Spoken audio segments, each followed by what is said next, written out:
Hey guys, for this video, we're going to take a look at this ALLPOWERS R600 portable power station, go through all the features and give it a test, see what it can handle. Now, they were nice enough to send me this for free so I can make a video showing it to you.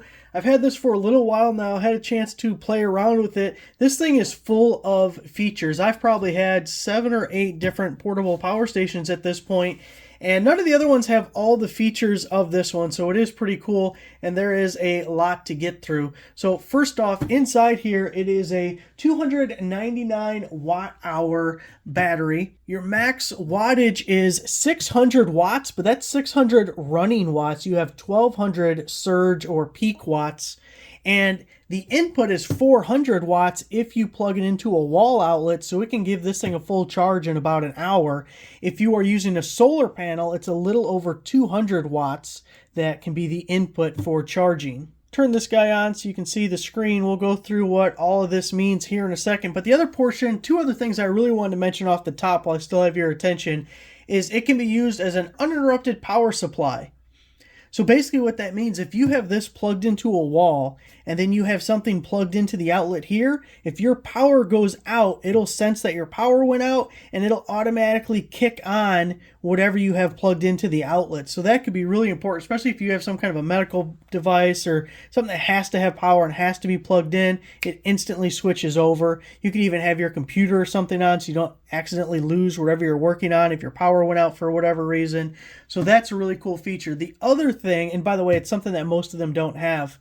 Another thing that a lot of them don't have, but is about 50-50, is you can both be charging this and discharging it at the same time. So you could have this hooked up to a solar panel while also using these AC outlets or the USBs over here and be doing both at once. Now, I have some other ones where you can't do that. If you're charging, you can't use it. You have to wait till you're done charging, and that is admittedly very inconvenient. So I like that additional feature on this guy here. Now, from the LCD, you can see right away we have 69%. That's where our battery is charged to right now. We have both input and output. So if we had this in the solar panel, we could see how much our solar panel is giving us into the battery, and we can also see how much is outputting.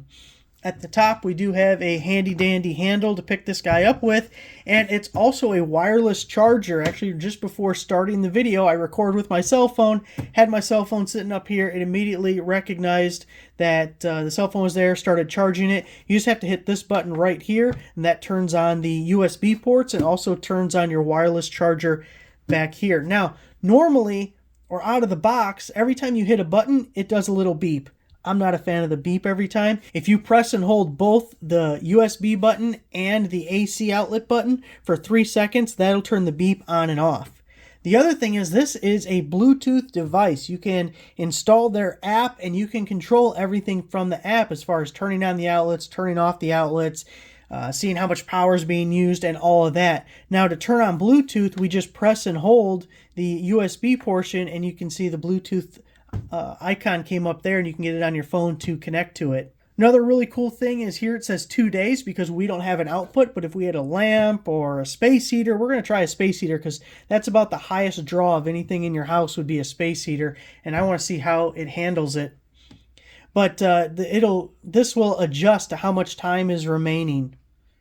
It's not going to be measured in days when we hook up a space heater to it. You also do have a light with a couple of different settings. Probably the most important for this is if you're going camping or something, you may like the flashing light, the little SOS, to get somebody's attention. Now over here on this side, we have 2 USB-C ports and then we have 2 regular USB-A ports. Behind these covers, we have our AC outlets.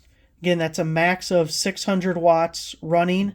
On those guys, we have our 12-volt DC port right up here. And then on the side is where we have all of our inputs. So we open up this little flap.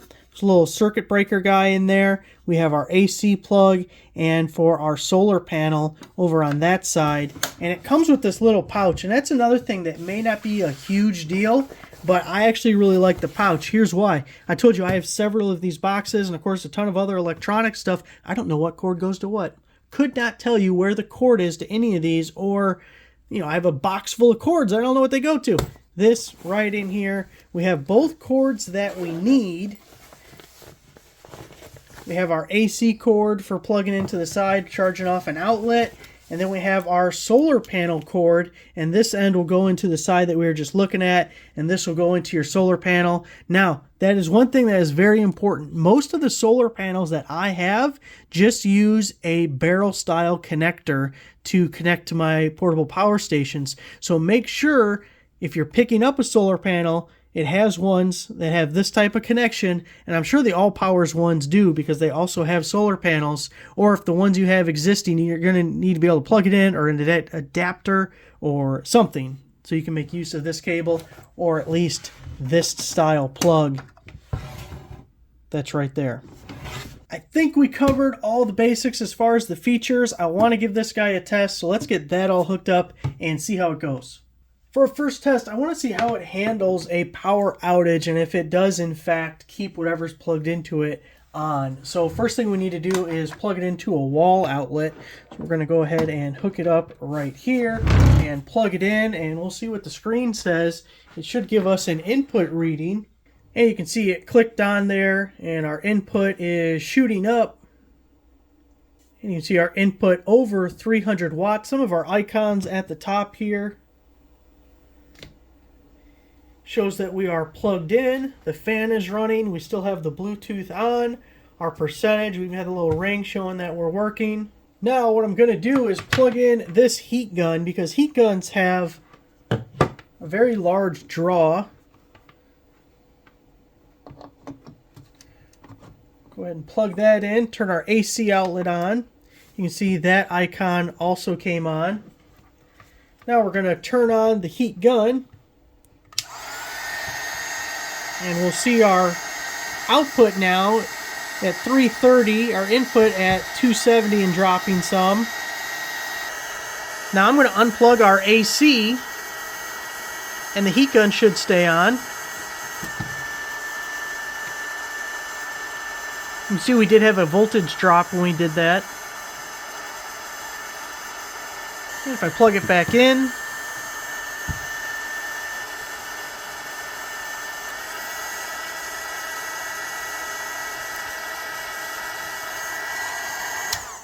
now I'm going to switch you over to a little space heater. And you notice everything we're testing is a heat related thing, because that's what's going to put the most strain, the most stress on a box like this.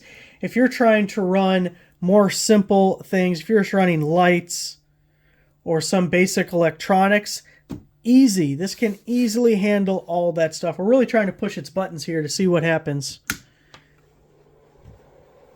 So the little MyHeat space heater, you can see we're up to 100 watts there. Now this is a pretty high draw, but the box should be able to sustain that wattage output for the life of the battery. So I'm going to let this go for a little while and just see what it does. You can see currently we're at 66%.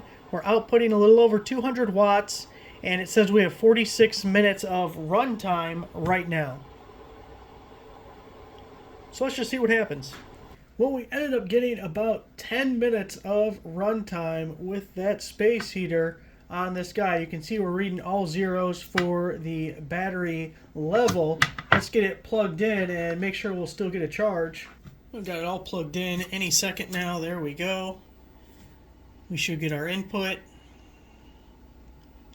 and charging back up. As we're letting this guy get charged back up, a couple of really important things when you're shopping for portable power stations is to know what type of outlets and how many outlets you have, and know what exactly you plan to run on it. Because like the USB portions on the right here, any portable power station will be able to charge your cell phone or laptop, tablet, anything like that. Is a real easy thing for these boxes to do. And as long as you have the right ports, you're all set with that. The AC portion is where it gets a little bit tricky, and where you really want to know what you are plugging into it. Are you plugging your TV into it? Are you plugging a computer? Do you just need to run a light? Because what you will be running off it really guides you in what you need as far as a portable power station.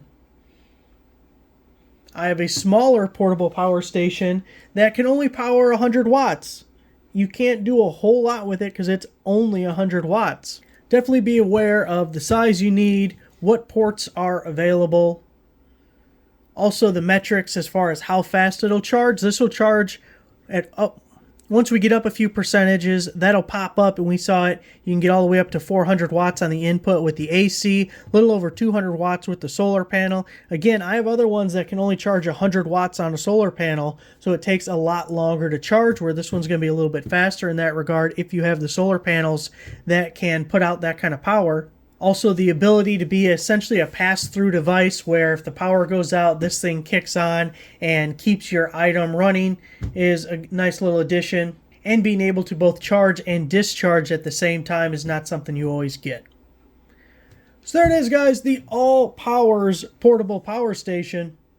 Thanks for watching.